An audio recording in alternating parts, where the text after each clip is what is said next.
In the sealed, breathless hush of dawn in 1623, a scream tore through the marble bones of Topkapi Palace. It wasn't the cry of a soldier dying on a battlefield or a captive dragged in chains.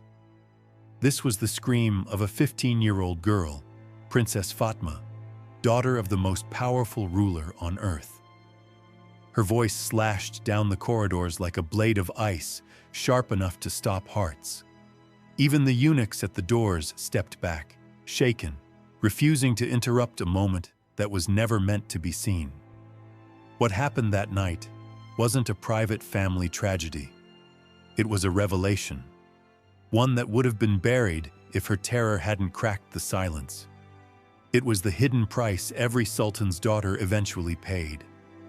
A price carved into body and spirit, wiped from official history for 6 centuries. Those screams didn't rise from open wounds. They were the sound of a secret rite, a ritual that shattered the soul long before it ever touched the flesh. A fate that sentenced princesses to shadowed lives before they'd even become women. For more than 500 years, the Ottoman Empire upheld a marriage preparation protocol so cruel that even the fiercest enemies of the throne wouldn't have wished it on their own daughters. The system was scrubbed from chronicles, concealed behind tapestries and gilded walls, and only reconstructed centuries later, because in 2019, sealed documents were uncovered in Istanbul's secret archives. Papers that whispered what the empire had tried to erase.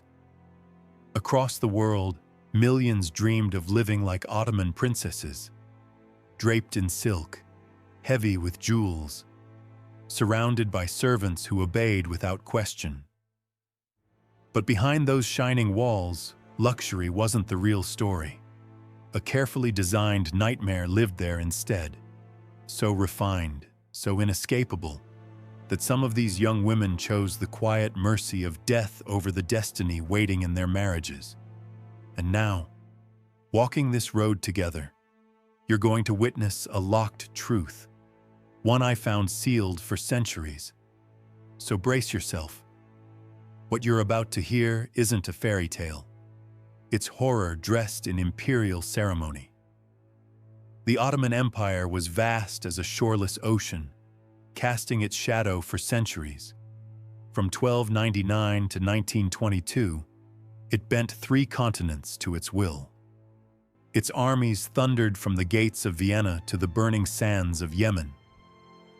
In 1453, Constantinople fell, and the city became the beating heart of Ottoman power, renamed Istanbul.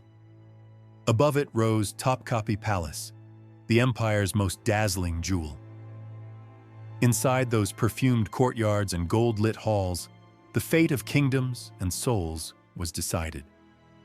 Behind screens and endless corridors, the imperial harem became a world unto itself. At its height, more than 800 women lived there, a sealed universe woven out of silk and surveillance, where every breath was watched, every gesture could bring either favor or ruin.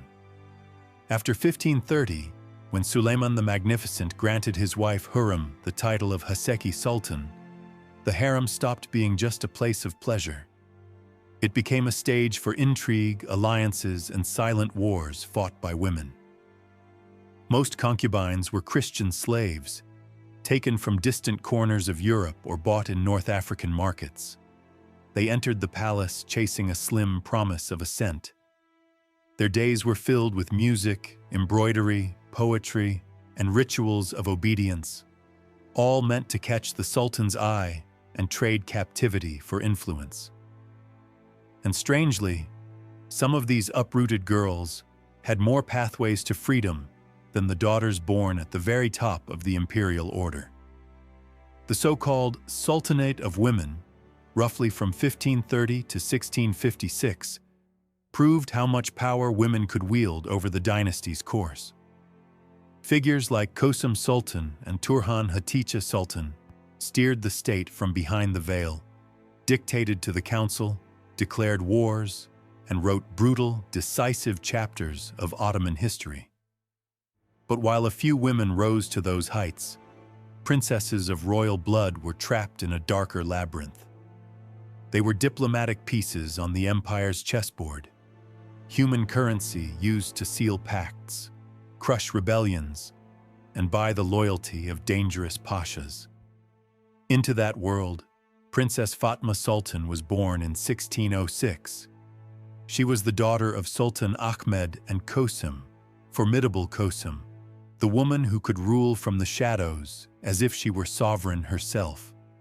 Fatma grew up among perfumed gardens and astronomy lessons, among Arabic and Persian manuscripts, surrounded by scholars who praised her mind and chroniclers who admired her beauty. She spoke 4 languages. She practiced Arabic and Persian calligraphy with a poet's grace. She carried an endless hunger for the mysteries of the stars. The palace scholars called her a prodigy, a girl who could debate history, law, and geography with men twice her age. But none of that brilliance could protect her from the fate written beside her cradle. From birth, she belonged to the empire, not to herself. Her future had been decided long before she could even understand the word marriage. She would be given away to strengthen alliances. Her will didn't matter. Her feelings didn't matter. Her life was a guarantee of obedience. So the choice fell on Kara Mustafa Pasha, a battle-hardened commander 20 years her senior, forged in campaigns against Persia. For him, the marriage was a ladder to higher command. For her, it was the opening line of a tragedy. 3 months before the wedding, the palace began a process that chilled the blood. The preparations were called Tarbi al-Mubarak, the sacred education. A ritual reserved only for princesses, unlike anything in other cultures of the time. It wasn't meant to teach her how to live with a husband. It was meant to break her.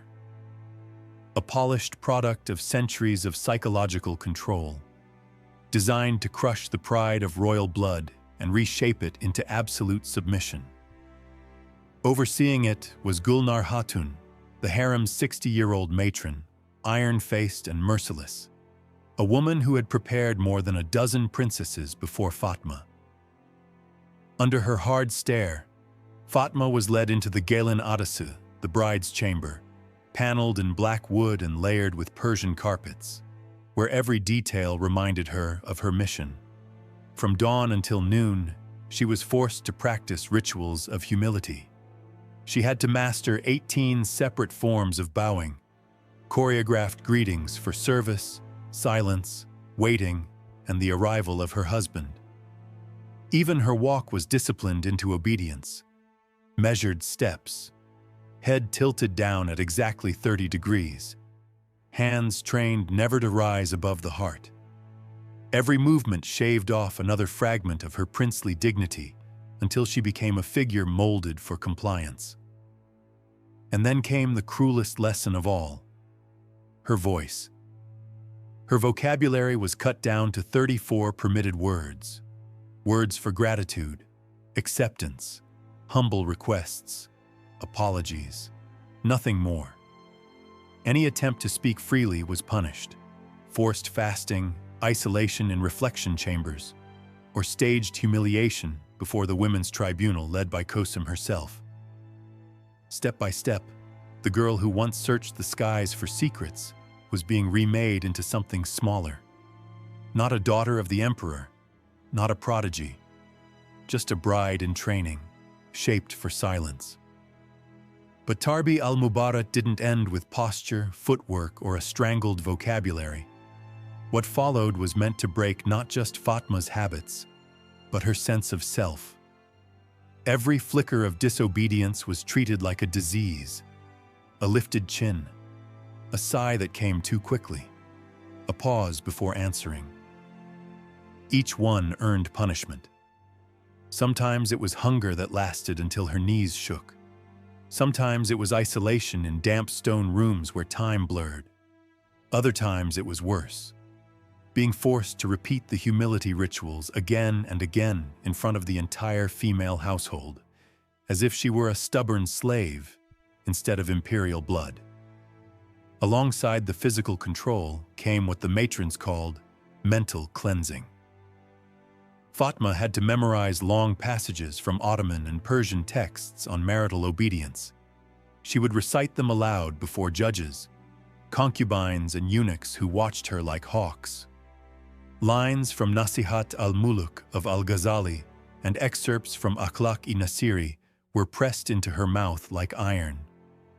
The words praised submission, self-sacrifice, and wifely obedience as the highest virtues. A girl who once read poems of love and astronomy now had to chant verses designed to dim her will.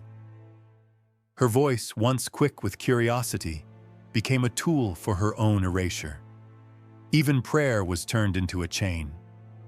5 times a day, at fixed, unbending hours, Fatma was required to perform special supplications written by the empire's scholars. These weren't free acts of faith. They had one purpose: to strip the princess of personality and glorify absolute loyalty to her husband. The bowing of prayer was fused with the bowing of marriage duty. The sacred was remade into a mechanism of control. And then came the humiliation that cut deepest. Twice a week, in front of the entire women's house, Fatma was forced to personally serve her father's favored concubines. She washed them, combed their hair, fed them with her own hands, helped dress them for their private meetings with the Sultan.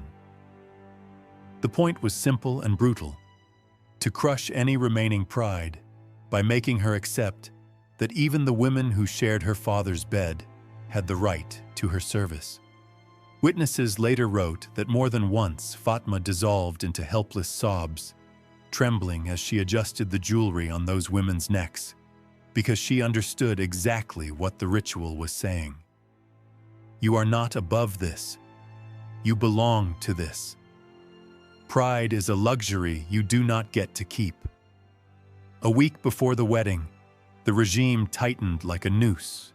Fatma was moved into the Gelin Köşkü, the bride's pavilion, an isolated structure where no sound from the outside world could reach her. There, every part of her life was controlled with obsessive precision. Her food was restricted to specific items: pomegranate, honey, almonds, goat's milk, spices from Yemen, measured by attendance as if diet itself were a key to obedience. Her baths became daily ceremonies under supervision. Oils of valerian, poppy, and orange blossom were rubbed into her skin. The empire's alchemists, trained in Cordoba and Samarkand, prepared these mixtures with secret additives said to induce calm, pliancy, and sometimes a terrifying sensation of stepping away from oneself. A soft surrender of the mind, even while the body remained awake. The pavilion walls were draped in white linens embroidered with stories of ideal wives from Ottoman and Islamic tradition. Obedient, fertile, yielding women promised heaven for their submission. Wherever suggestion failed, mirrors finished the job. Venetian glass, placed with surgical care, forced Fatma to watch herself endlessly during training. This practice, called muraqaba, once a Sufi meditation, was twisted here into psychological weaponry. She learned to police even her most private thoughts, because her reflection never stopped judging her. In isolation, the truth hit her fully. Her body wasn't hers. Her voice wasn't hers. Even the shape of her mind had been refashioned into an instrument of obedience. The preparations didn't aim to ready a princess for marriage. They aimed to erase Fatma Sultan, the brilliant, star-hungry girl, and replace her with a compliant symbol. Then the wedding day arrived, March 15, 1623. From first light, Istanbul throbbed like a crowded heart. the streets filled with processions, musicians, incense smoke rolling through the air. Inside Topkapi, silver and gold dishes glittered under torchlight. Dancers from Persia and Andalusia spun in bright circles. Singers carried the empire's finest melodies. Janissaries showed their skill in contests of strength before the sultan's watchful eyes. To the city, it was triumph, a day of devotion and splendor. To Fatma, it was the opening drumbeat of her sentence. Chroniclers wrote that while laughter and music drowned the palace, she sat silent, lips dry, eyes fixed on a blank horizon. Imperial physicians, tracking every movement, noted what we would recognize today as panic attacks. Trembling hands, cold sweat despite the March chill, a vanished appetite, breathing that came in jagged bursts as if her chest were tightening around her heart. Public glory collided with private terror growing inside her like a darkening tide. When the last cups were raised and the public guests dismissed, the most frightening procession began. Fatma was led to the bride's pavilion in the private gardens, an octagonal structure whose design traced back to Mehmed II. It rose in 3 levels, each devoted to a different ritual: purification, submission, and consumption. The building itself was not accidental. Every arch, every chamber was designed to heighten her vulnerability, turning marriage into architecture and architecture into surrender. The first level was the Taharat Kotu, the floor of purification. Here, Fatma endured ritual baths that lasted for hours, white Carrara marble underfoot, water perfumed with damask rose, jasmine, sandalwood, and Somali amber pouring over her skin. Alchemists applied ointments laced with diluted opium, mandrake extract, and hidden agents meant to soften fear and resistance. Doctors later described the effect as the ecstasy of submission, a state where the body relaxed, even while the soul screamed in silence. After that, they led her up, toward the next level, toward the true heart of the ritual. The second level was called the Teslim Kotu, the floor of surrender. Fatma was dressed there in a wedding gown of white silk, stitched through with gold thread and dotted with pearls from the Persian Gulf. To anyone watching from afar, it looked like royal splendor. But the dress wasn't only decoration, it was engineering. Hidden clasps and interior cords tightened around her torso and arms, binding her movement without leaving obvious marks. The crown placed on her head was heavy enough to keep her posture forced downward. Bracelets at her ankles and wrists were designed to restrict her steps. Even the shoes, thick-soled and rigid, were meant to slow her if she tried to run. The gown was a prison embroidered in brilliance. While Fatma was being turned into a symbol of obedience, Kara Mustafa Pasha was undergoing his own preparation elsewhere in the palace. He sat with advisors and war-hardened veterans who instructed him in how to dominate an imperial bride. They gave him methods of intimidation, precise phrases meant to humiliate, and techniques for physical control. None of it was left to chance. The empire wanted certainty. It wanted a princess who could not resist, and a husband trained to make sure she never tried. Then came the final ascent.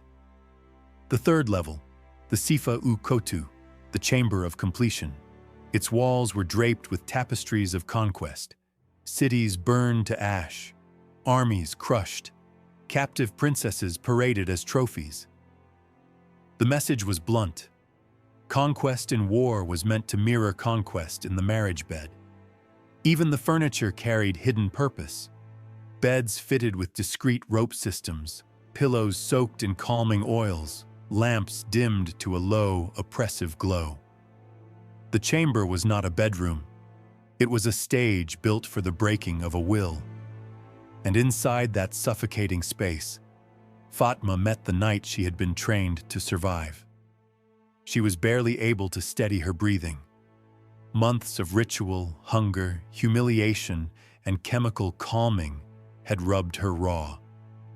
Now she was supposed to become the living seal of a political contract. The official chronicles recorded her wedding as a triumph. But in this room, behind locked doors, a tragedy took root that would scar her forever. When the doors of the Sifa-u-Kotu closed, Fatma was alone with her husband. Medical records from the era described what followed as a total collapse of spirit. The girl who had endured so much discipline shattered all at once. Her body shook uncontrollably. Her voice faded into a thin, brittle whisper.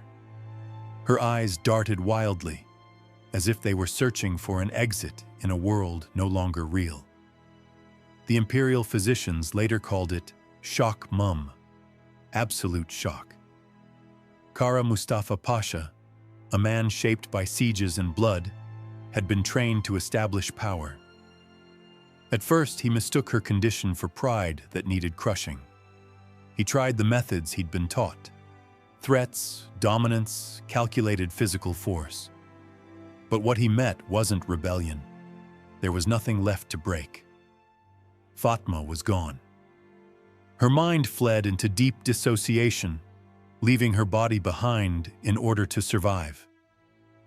The records say the completion finally occurred after hours of failed attempts, and that hidden observers marked it as a catastrophe for both of them. Coded Persian documents mention internal bleeding, repeated fainting, and a phrase court doctors used in hushed tones: Radchuk Mase, the departure of the soul. From that night onward, Fatma was never the same. In the days after, even the hardest matrons of the harem were disturbed by what they saw. Fatma developed selective mutism. She spoke only in whispers, only when directly addressed. Her appetite vanished so completely that attendants had to feed her by force. Sudden storms of crying started without warning and lasted for hours. Worst of all, she showed what chroniclers called the sickness of fear. The presence of any man, even a trusted eunuch, threw her into panic. Her breathing would spike. Sweat drenched her skin. She would collapse into fainting spells. The doctors named her state virginal melancholy, claiming it was common among princesses after their first night. Today, we'd call it what it was: irreversible trauma. A young mind wounded past the point of healing. They tried everything they knew: herbs, music, Sufi spiritual exercises. Nothing brought her back. The brilliant child who used to argue with scholars and worship the stars disappeared like a flame snuffed between fingers. In her place stood a shadow, obedient, silent, hollow. Her books stayed locked away. Her instruments gathered dust. The gardens she once explored with joy slowly withered without her footsteps. The daughter of the world's most powerful sultan became an empty presence, a ghost of who she could have been. Her marriage to Kara Mustafa Pasha turned into a mechanical existence. There were children, public appearances, the careful illusion of normality. But behind closed doors, there was only distance, silence, a vacancy that never healed. Later memoirs suggested the Pasha sought escape in war campaigns and opium, dulling his own guilt for becoming a weapon in a ritual that destroyed a girl. Fatma lived 29 more years after that night, not as herself, but as a ceremonial ornament, a coerced mother, a voiceless wife. She died in 1652, officially of a brain fever, on the anniversary of her wedding. Very few at court believed that was coincidence. They whispered that the weight of memory finally sealed over her soul. But Fatma's case wasn't an anomaly. It was the pattern. Palace archives, uncovered centuries later in dust and quiet, reveal that dozens of Ottoman princesses endured the same fate. Some slipped into lifelong mutism. Others tried to flee through madness or suicide. A few vanished from the records entirely, erased as if they had never existed. The empire that was so meticulous in ritual was just as meticulous in hiding inconvenient truths. In polished chronicles, suffering became euphemism, and silence became official history. Yet those buried papers tell another story. They speak of princesses who staged their own deaths to avoid a second marriage, of sisters who invented secret codes, stitched into embroidery or smuggled between the lines of poetry, so they could still speak through forced silence, and of the rare, fiercely brave few who petitioned the Sultan himself for divorce, a rebellion disguised as humility. Even in the deepest darkness, sparks of resistance refused to die. Fatma's tragedy wasn't a single wound. It was a mirror reflecting the fate of countless others. For every princess draped in silk and crowned in pearls, there was another truth underneath. Lives bent, muted, or erased to feed the empire. And that leaves us with the question that lingers like a shadow in an empty hall. How many other secrets sleep inside old palace archives, still waiting to be dragged into the light? What darker rituals haunted the courts of Europe, Russia, China? What was the real price paid by women traded like coins to preserve dynastic glory? Because history isn't only crowns and empires, it's the echo of the voices that power tried to silence. And tonight, we listened.